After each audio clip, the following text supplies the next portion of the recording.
Welcome. In this screencast, I want to show some aspects of collaborative work with eTrice. As version control system, I will use Git. Our setup is like this. We have one common master repository and two clones, clone A and clone B. And for each clone, we have a separate Eclipse workspace named workspace A and workspace B. Here you can see the two Eclipse instances we have to simulate two users working on the models. We have the workspace A and the clone A, and the model we are working with is connected with the clone A repository. And on the right hand side we have workspace B and the clone B, and again you have the same template model connected now to the clone B. I want to start with some general remarks and recommendations.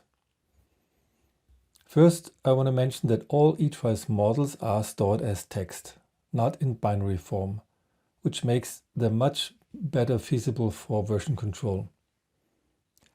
The textual room language is designed for readability.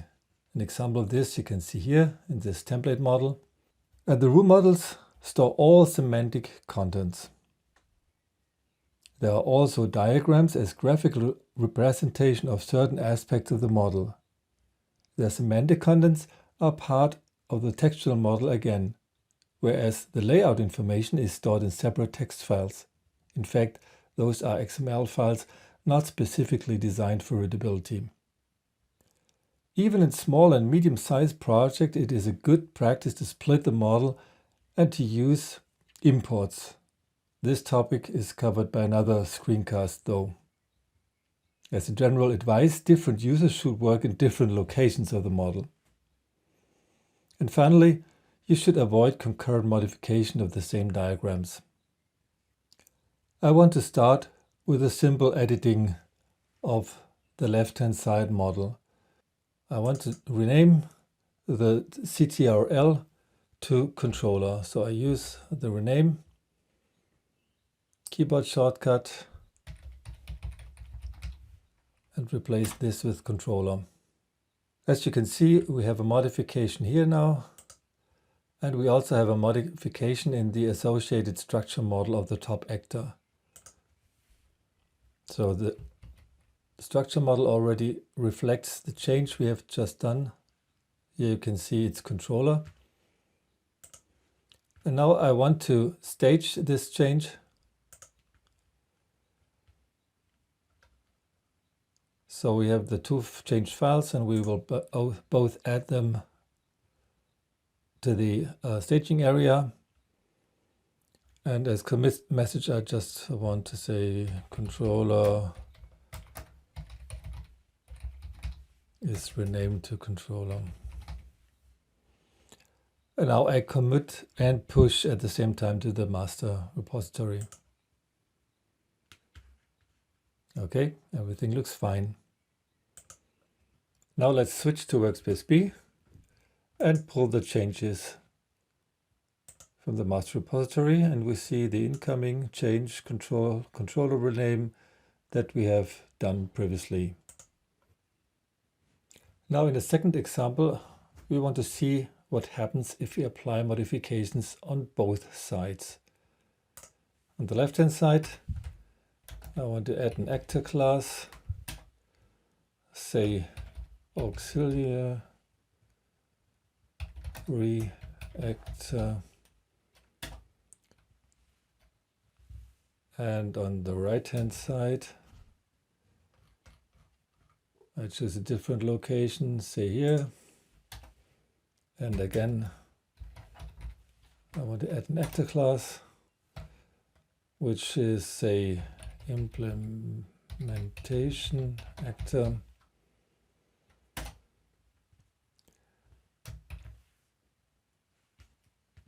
And now I want to commit my changes on the left hand side.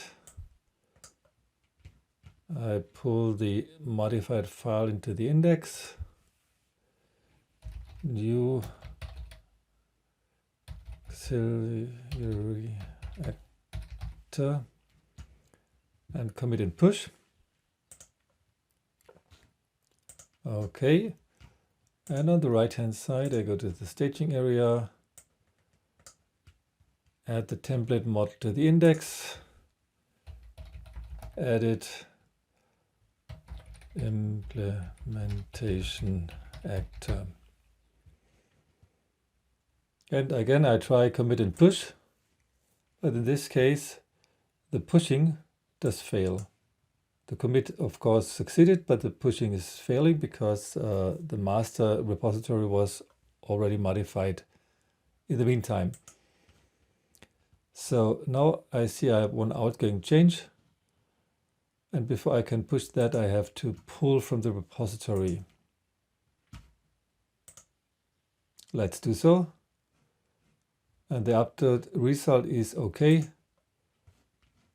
And I can see that we have the auxiliary actor, which was coming from the left side. And of course, we still have our implementation actor. And now we are able to push successfully. Here we go. I have stated in the beginning that conflicts can be avoided usually by splitting up the model and letting the team members work in different locations.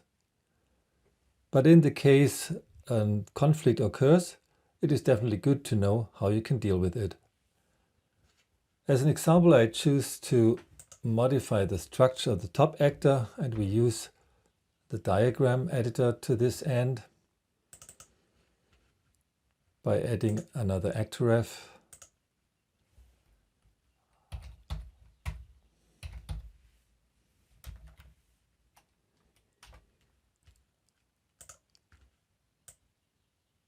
An instance of the auxiliary actor.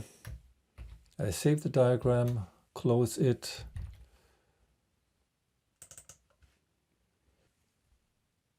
Then add all changes to the index. Edit aux to top actor. And I commit and push. Okay, I forgot to pull the previous change. So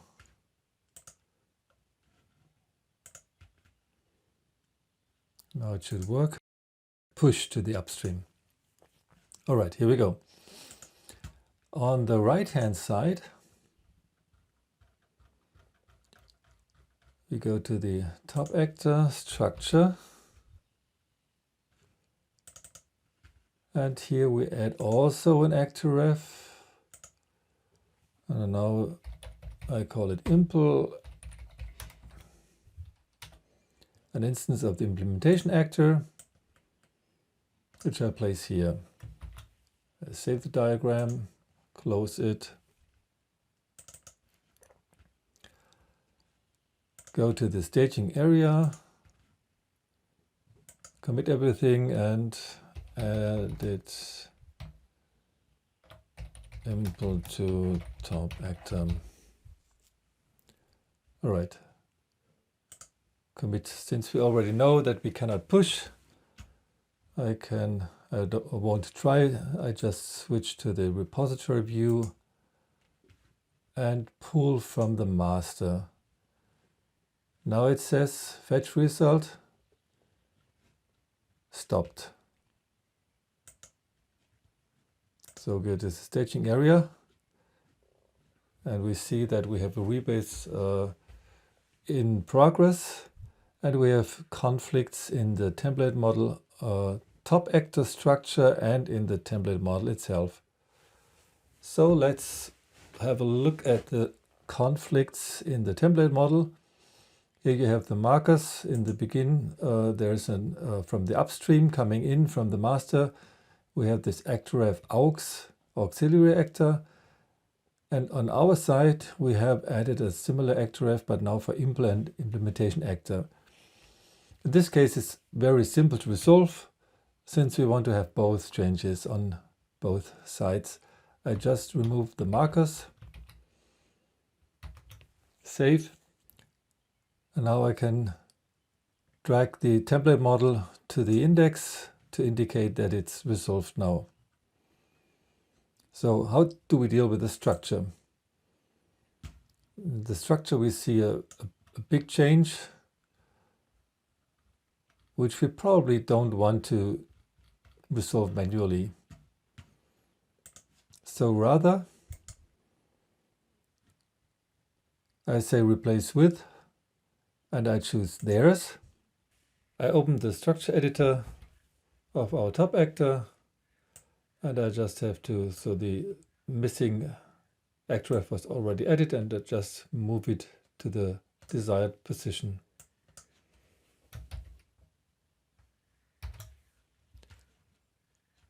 And then we can resolve the conflict by dragging the file to the index, and now I can continue. Everything is fine, so I finally can push our result to the repository. And on the left-hand side, I can pull the last changes.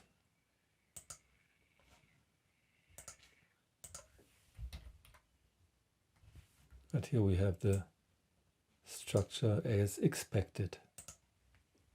Thank you for watching.